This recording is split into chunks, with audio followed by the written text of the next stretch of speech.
کہ زیتون کے باغات جو فلسطین کے مسلمانوں کے ہیں انہیں تباہ کر دیا جاتا ہے اور ان کو منڈیوں تک فروخت کرنے سے روکا جاتا ہے، اور یہی کچھ اب کشمیر کے اندر اپلائی ہو رہا ہے۔ اور مودی دہشت گرد کا ہدف اور مقصد یہ ہے کہ کشمیر کے اندر لوگوں کو اتنا بے روزگار کر دیا جائے، اتنا غریب کر دیا جائے کہ وہ خود کشمیر چھوڑ کر کہیں اور منتقل ہونے پر سوچنے لگیں، اور پھر ان کی زمینوں پر قبضہ کر لیا جائے اور وہاں پر ہندوؤں کو بسا دیا جائے اور یوں کشمیر کو ہندو سٹیٹ بنا دیا جائے۔ لہٰذا کشمیری مسلمانوں کو، فریڈم فائٹرز کو اور پاکستان کو اور کشمیری کی مدد کرنے والے لوگوں کو ان منصوبوں پر نظر رکھنا ہوگی کہ کیسے بھارت کو کاؤنٹر کرنا ہے اور کیسے بھارت کے خلاف کارروائیاں جاری رکھنی ہیں۔ ناظرین ہم آگے بڑھ لیتے ہیں۔ جو آج کی تیسری بڑی خبر ہے یہ افغانستان کے معاملات کے حوالے سے ہے۔ ناظرین تازہ ترین رپورٹ موصول ہو رہی ہے کہ افغانستان کے اندر اشرف غنی کی حکومت نے، کابل حکومت نے تمام دیگر جو سیاسی تنظیمیں ہیں ان سے رابطہ کیا ہے، میٹنگ کی ہے، اور جو امریکہ کا مجوزہ پلان ہے جس میں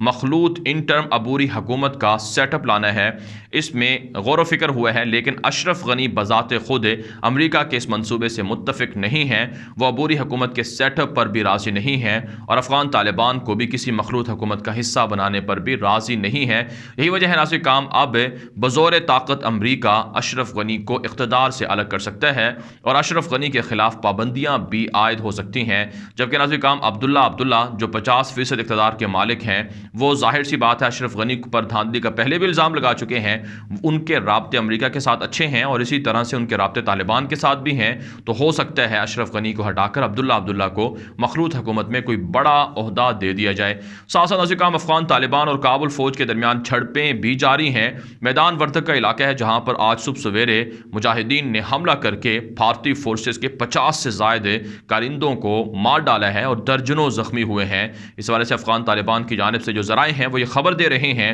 کہ ہم جو نہتے بچے ہیں مدرسوں کے جن پر بمباری ہو رہی ہے ان کا بدلہ لے رہے ہیں اور کابل حکومت کو بتا رہے ہیں کہ ہمارے خلاف اس طرح کی مذموم حرکتیں نہ کی جائیں جن سے ہمیں پھر طیش آئے اور ہم اس طرح کا بدلہ لیں کہ روزانہ کی بنیاد پر درجنوں جو کابل فوجی ہیں ہمارے ہاتھوں ہلاک ہوتے رہیں۔ اس کے علاوہ ناظرین کام ایک اور خبر سامنے آ رہی ہے کہ افغانستان کے سفیر جو بھارت کے اندر موجود ہیں انہوں نے افغانستان کے حوالے سے مودی حکومت کے اعلیٰ عہدیداروں سے ملاقاتیں کی ہیں۔ بھارت کی جانب سے ہر طرح کی سپورٹ کی یقین دہانی کرائی گئی ہے۔ اشرف غنی کو نہ صرف اسلحہ فراہم کیا جا رہا ہے بلکہ اشرف غنی کی حکومت کو بچانے کے لیے کابل حکومت کے فوجیوں کو بھی بھارت تربیت دے رہا ہے۔ اس حوالے سے بھارتی نیوز ایجنسی نے دعویٰ کیا ہے کہ گزشتہ 1-1.5 سال کے دوران بھارت اور کابل حکومت کے درمیان رابطوں میں استحکام آیا ہے اور ان رابطوں کے ذریعے سے کابل حکومت کو مودی حکومت سپورٹ کر رہی ہے۔ ناظرین ہم آگے بڑھ لیتے ہیں۔ جو آج کی چوتھی بڑی خبر ہے یہ بھارت اور بنگلہ دیش کے تعلقات کے حوالے سے ہے۔ ناظرین کام نریندر مودی 26 اور 27 مارچ کو اس مہینے کی 26 اور 27 تاریخ کو بنگلہ دیش کا وزٹ کرنے جا رہے ہیں۔ بھارتی میڈیا اس حوالے سے باقاعدہ کوریج دے رہا ہے اور پروپیگنڈا مہم شروع کر دی گئی ہے کہ بنگلہ دیش اور بھارت کے تعلقات کا مستحکم ہونا ضروری ہے اور پاکستان کے بلاک یا چائنا کے بلاک میں جانے سے بہتر بھارت کا بلاک ہے، لہٰذا بنگلہ دیش کو پاکستان کی بجائے بھارت پر انحصار کرنا ہوگا، چائنا کی بجائے بھارت پر انحصار بڑھانا ہوگا۔ اس حوالے سے ناظرین اطلاعات سامنے آ رہی ہیں کہ مودی دہشت گرد بنگلہ دیش کے وزٹ پر کئی بڑے معاہدوں کا اعلان کریں گے اور بنگلہ دیش کے اندر سرمایہ کاری کا بھی اعلان کر سکتے ہیں، لیکن حقیقت یہ ہے کہ بنگلہ دیش کے نہتے بنگالیوں کو سرحد پر روزانہ کی بنیاد پر بھارتی فورسز قتل کر رہی ہیں اور بنگلہ دیش کے جو شہری ریفیوجیز جو بھارت کے اندر موجود ہیں ان کو نکالنے کی خبریں بھی موصول ہو رہی ہیں، یہاں تک کہ روہنگین مسلمان جو بنگلہ دیش کے اندر موجود ہیں یا اراکان ریاست کے اندر برما میں موجود ہیں یا پھر بھارت کے اندر موجود ہیں ان پر بھی تشدد بڑھانے کا اتفاق ہو رہا ہے۔ تشدد کرنے کے حوالے سے پالیسیاں بھارت کے سامنے آ رہی ہیں۔ ناظرین آگے بڑھ لیتے ہیں۔ جو آج کی 5ویں بڑی خبر ہے یہ ناظرین بھارت کی ریاست یوپی سے ہے۔ ایک تازہ ترین خبر سامنے آ رہی ہے کہ یوپی کے بدنام زمانہ ہندو انتہا پسند دہشت گرد بی جے پی کے غنڈے جو وہاں کے وزارت اعلیٰ کے عہدے پر فائز ہیں انہوں نے کہا ہے کہ یو پی کے اندر جہاں کہیں بھی مساجد ہیں سڑکوں کے ارد گرد یا سڑکوں پر موجود بنی ہوئی اور سڑکوں کو توسیع دینے کے نام پر، روڈز کو توسیع دینے کے نام پر وہاں مساجد کو گرانے کا حکم دے دیا گیا ہے۔ اس سے واضح ہوتا ہے کہ بی جے پی کے غنڈہ حکومت یہ بھارت کے اندر مسلمانوں کی دشمن ہے اور مسلمانوں کی مساجد کو گرانے کے حوالے سے متنازع اقدامات کا فیصلہ کر چکی ہے۔ لہٰذا بابری مسجد کے بعد عیدگاہ شاہی مسجد اور دیگر مساجد جن کے خلاف عدالتوں کا سہارا لیا جا رہا ہے، اب حکومتی اقدامات کے ذریعے سے مساجد گرائی جائیں گی۔ اس لیے بھارتی مسلمانوں کو جاگنا ہوگا اور مودی دہشت گرد کی غنڈہ حکومت کے خلاف لڑنا ہوگا۔ اس کے علاوہ ناظرین کرام ایک اور خبر سامنے آ رہی ہے کہ تاج محل کے اندر 3 ہندو انتہا پسندوں نے ہندوانہ رسومات ادا کی ہیں۔ اس کے بعد اطلاعات یہ ہیں کہ ان 3 ہندو لوگوں کو گرفتار کر لیا گیا ہے۔ مسلسل تاج محل اور دیگر جو مسلمانوں کی بنائی ہوئی جو تاریخی بلڈنگز ہیں، عمارتیں ہیں، مساجد ہیں، ان میں ہندو انتہا پسندوں کے حملے ہو رہے ہیں۔ اس لیے اپنی شناخت کو بھارت کے مسلمانوں نے اگر بچانا ہے تو مودی دہشت گرد کے خلاف باہر نکل کر لڑنا ہوگا۔ آگے بڑھے کو ہم جو آج کی چھٹی بڑی خبر ہے یہ متحدہ عرب امارات اور اسرائیل کے تعلقات کے حوالے سے ہے۔ ناظرین آپ جانتے ہیں اسرائیلی وزیر اعظم کا دورہ یو اے ای کل کینسل ہو چکا ہے، لیکن نیتن یاہو نے فون پر متحدہ عرب امارات کے ولی عہد محمد بن زائد سے بات چیت کی ہے، اور اس ملاقات کے بعد اس فون پر ڈسکشن کے بعد یو اے ای کی جانب سے اعلان کر دیا گیا ہے کہ $10 ارب سے زائد کی انویسٹمنٹ یو اے ای اسرائیل کے اندر کرے گا، جس سے باہمی تعلقات کو، انویسٹمنٹ کو بڑھایا جائے گا اور مختلف پروجیکٹس کو ترقی دی جائے گی۔ ناظرین کرام یو اے ای $10 ارب اسرائیل کو دے رہا ہے اور اسرائیلی کمپنیاں متحدہ عرب امارات کے اندر ٹھیکے اور پروجیکٹس حاصل کر رہی ہیں، لیکن ناظرین کرام یو اے ای کو یہ شرم آنی چاہیے کہ فلسطینیوں کے خلاف روزانہ جو حملے ہوتے ہیں، مسجد اقصی کو گرانے کے لیے مسلمانوں کو جمعے کے اجتماع سے روکا جاتا ہے، یہ سارے مظالم ہو رہے ہیں، اس کے باوجود متحدہ عرب امارات کس طرح سے اسرائیل کے اندر انویسٹمنٹ کر کے یہودی حکومت کو سپورٹ کر رہا ہے۔ اس حوالے سے امت مسلمہ کو اپنا کردار ادا کرنا چاہیے۔ آگے بڑھے کام جو آج کی 7ویں بڑی خبر ہے یہ ناظرین کام ایران، اسرائیل اور امریکہ کے تعلقات کے حوالے سے ہے۔ ناظرین کام جو بائیڈن کی حکومت کی جانب سے پہلی مرتبہ ایران کے ساتھ ہے جو اسرائیل کے یا امریکہ کے تعلقات ہیں، ان پر ایک بڑی میٹنگ ہوئی ہے اسرائیلی اور امریکی حکام کے درمیان۔ یہ ورچوئل ملاقات تھی، ورچوئل میٹنگ تھی۔ اس ملاقات کے اندر اسرائیل اور امریکی حکام نے جائزہ لیا ہے، غور و فکر کیا گیا ہے کہ ایران کے ساتھ جوہری ڈیل کی جائے یا نہ کی جائے، ایران کے ساتھ کس طرح سے مشترکہ طور پر سخت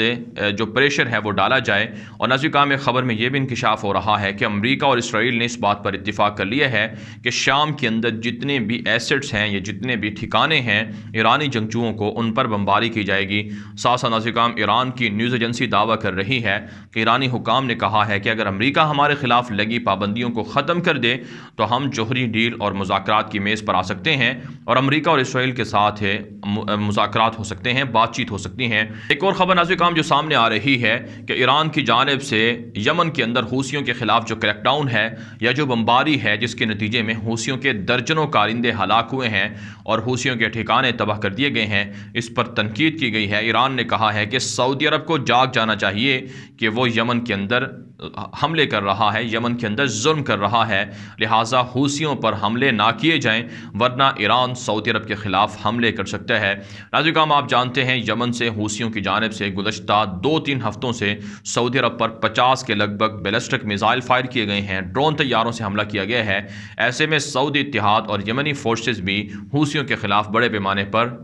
یمن کے اندر کارروائیاں کر رہی ہیں۔ بہرحال ناظرین کرام آگے بڑھ لیتے ہیں جو آج کی 8ویں بڑی خبر ہے یہ ترکی سے ہے۔ طیب اردگان کی جانب سے ایک اعلان کیا گیا ہے کہ کرونا وبا کے دوران دنیا بھر کے 157 ممالک اور 10 سے زائد بڑی تنظیموں کو ترکی نے مدد فراہم کی ہے۔ ترکی بالخصوص جو غریب ممالک ہیں افریقہ کے، ان کو کرونا ویکسین کی فراہمی، ماسک کی فراہمی، وینٹیلیٹرز اور جدید ترین طبی جو ساز و سامان ہیں ان کو فراہم کرتا رہا ہے، جس سے ترکی کی دنیا کے اندر انسانیت دوستی واضح ہوتی ہے۔ لہٰذا یورپ ہمیں یہ جو تانے دیتے ہیں کہ انسانیت ہمارے ہاں نہیں ہے، آزادی نہیں ہے، یہ تانے دینا ہمیں بند بند کر دے۔ دنیا کے اندر سب سے زیادہ کرونا وبا کے دوران جو امداد کی گئی ہے، جو مدد کی گئی ہے، جو تعاون کیا گیا ہے، وہ ترکی کی جانب سے کیا گیا ہے۔ ساتھ ساتھ ناظرین کام ترکی کے وزیر خارجہ چاوش اوغلو نے کہا ہے کہ خلیجی ممالک کے ساتھ ترکی اپنے تعلقات بہتر کرنا چاہتا ہے، لیکن خلیجی ممالک کو بھی اردگان کے خلاف ہے جو پالیسیاں ہیں انہیں ترک کرنا ہوگا، اور ترکی کے خلاف جو معاندانہ پالیسیاں ہیں ان کو ترک کرنا ہوگا۔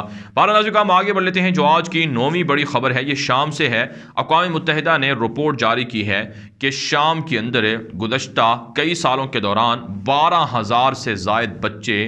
جاں بحق ہو چکے ہیں، لیکن ناظرین 12,000 نہیں بلکہ یہ تعداد لاکھوں میں ہے، محض ہزاروں میں نہیں بلکہ لاکھوں میں ہے۔ لاکھوں بچے شام کے اندر گزشتہ 10 سالوں میں نہتے جو معصوم بچے تھے ان کو رشیا نے اور اسی طرح سے بشار الاسد کی درندہ فورسز نے، ایرانی جنگجوؤں نے بمباری کر کے قتل کر دیا ہے۔ ساتھ ساتھ ناظرین اطلاعات سامنے آ رہی ہیں کہ عالمی عدالت انصاف پر پریشر بڑھ رہا ہے کہ جو نہتے مسلمانوں کے خلاف شام کے اندر کیمیکل ویپنز کا استعمال ہوا ہے بشار کی جانب سے، رشیا کی جانب سے، ایران کی جانب سے، ان کی تحقیقات کی جائیں اور ان کے خلاف پابندیاں عائد کی جائیں۔ شام کے اندر اس وقت بھی حالات کشیدہ ہیں اور روزانہ کی بنیاد پر بمباری ہوتی ہے اور نہتے مسلمانوں کو قتل کر کے ان کے زمینوں پر، ان کے وسائل پر قبضہ کیا جا رہا ہے۔ ساتھ ساتھ ناظرین ایک اور خبر سامنے آ رہی ہے کہ قطر کی جانب سے 2017 کے بعد پہلی بار UAE کے ساتھ تجارت شروع کر دی گئی ہے اور جو تیل کی خرید و فروخت ہے اس کا آغاز ہو چکا ہے۔ اچھی بات ہے، گلف ممالک کے اندر تعلقات بہتر ہو رہے ہیں، لیکن ان تعلقات کی بہتری میں جو رکاوٹیں ہیں اسرائیل کی جانب سے، ایران کی جانب سے یا دیگر دشمنوں کی جانب سے، ان پر قریب سے نظر رکھنی ہوگی، کیونکہ ان کے درمیان اختلافات کروا کے ان کے وسائل کو لوٹنا یہ عالمی استعمار کا منصوبہ ہے۔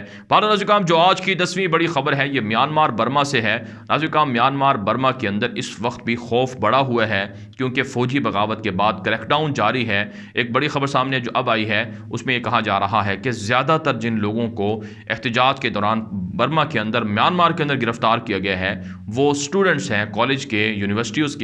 کے جو اسٹوڈنٹ ہیں ان کو گرفتار کیا جا رہا ہے اور روزانہ کی بنیاد پر ان کو مارا بھی جا رہا ہے۔ جیلوں کے اندر گرفتار جو لوگ ہیں ان پر تشدد کیا جا رہا ہے، لیکن دنیا برما کے جو فوجی بغاوت ہے اس کو ختم کرنے میں تاحال ناکام رہی ہے۔ بہرحال ناظرین دنیا بھر سے آج کی 10 بڑی خبریں، ان خبروں کے حوالے سے آپ کی کیا رائے ہے؟ اپنی رائے کامنٹ کے ذریعے سے ضرور ہم تک پہنچائیں۔ مزید خبروں کے لیے آپ ہمارے ٹویٹر اکاؤنٹس دنیا میرے آگے، غلام نبی مدنی اور ہمارے نئے فیس بک پیج غلام نبی مدنی کو فالو کر لیں۔ آج کے لیے اتنا ہی، اجازت دیجیے، اللہ حافظ۔